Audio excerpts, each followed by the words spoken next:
अस्सलामुअलैकुम वरहमतुल्लाहि वबरकातुह। तो आज फिर मैं आई हूँ न्यू वीडियो के साथ। न्यू वीडियो है हमारी बहुत ज़बरदस्त टिप्स। तो वीडियो शुरू करने से पहले मेरी आपसे गुजारिश है, मेरे चैनल को सब्सक्राइब करें, लाइक करें, शेयर करें। तो चलते हैं हम वीडियो की तरफ।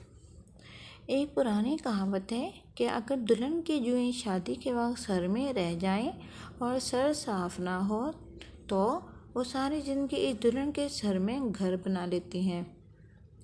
जुओं की पैदाइश मुख्तलिफ वजूहात की वजह से होती है, जैसे गीले सर को बगैर खुश्क किए बांध लेना, मुसलसल सर को ढांक कर रखना, पसीने का जमा हो जाना, किसी का भी कंघा या बुरश अपने सर में इस्तेमाल करना। जिस शख्स के सर में जुएं हों, इसके साथ थोड़ा सा भी वक्त गुजारना बहुत मुश्किल हो जाता है। किसी के गंदे तकिए पर सर रख लेना, सर से सर मिलाकर सेल्फी लेने के दौरान ये जुएं अपना रास्ता बना लेती हैं किसी नए सर की तरफ। लेकिन कुछ तरीके हैं जो इनसे निजात दिला सकते हैं। मसलन लहसुन के पानी से इलाज। लहसुन क्योंकि एंटीबैक्टीरियल होता है, इसलिए 15 से 20 लहसुन के जुए छिलका उतार कर पीस लें और छानकर इसका पानी निकाल लें। अब इस पानी में आधा नींबू निचोड़ लें और 2 घंटे के लिए सर पर लगा रहने दें।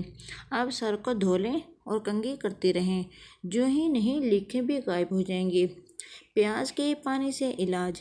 एक दरमियाने साइज़ की प्याज लेकर इसे पीस लें और इसका पानी अलग कर लें। अब इस पानी में रुई डुबोकर पूरे सर की जड़ों पे लगाएं। ये नुस्खा जुओं को बिल्कुल पसंद नहीं और वो फ़ौरन घर को छोड़ देते हैं। चेहरे पर गैर ज़रूरी बाल हुस्न की जाज़िबत को मानित करते हैं। ख़वातीन इन्हें साफ़ करने के लिए तरह तरह की तरकीब इस्तेमाल करती हैं। ये टोटका भी आजमा कर देखिए और अपने नाखूनों को जिलाटन में रोज़ाना 15 मिनट तक भिगो कर रखें। नाखून मजबूत हो जाएंगे। अपने होंठों को नरम बनाने के लिए कच्चे दूध से मसाज करें। वेस्ट कम और खूबसूरत बनाएं। कमर पतली करने के लिए इसे हर वक्त कस कर बांध कर रखें। सीधे खड़े होकर कमर पर हाथ रखें और टांगें ज़रा खोल लें।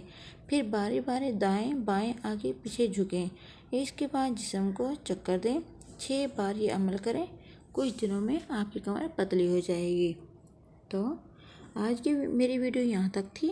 अगर मेरी वीडियो आपको पसंद आती है तो मुझे कमेंट में ज़रूर बताएं और मिलते हैं कल की वीडियो में। अल्लाह हाफिज़।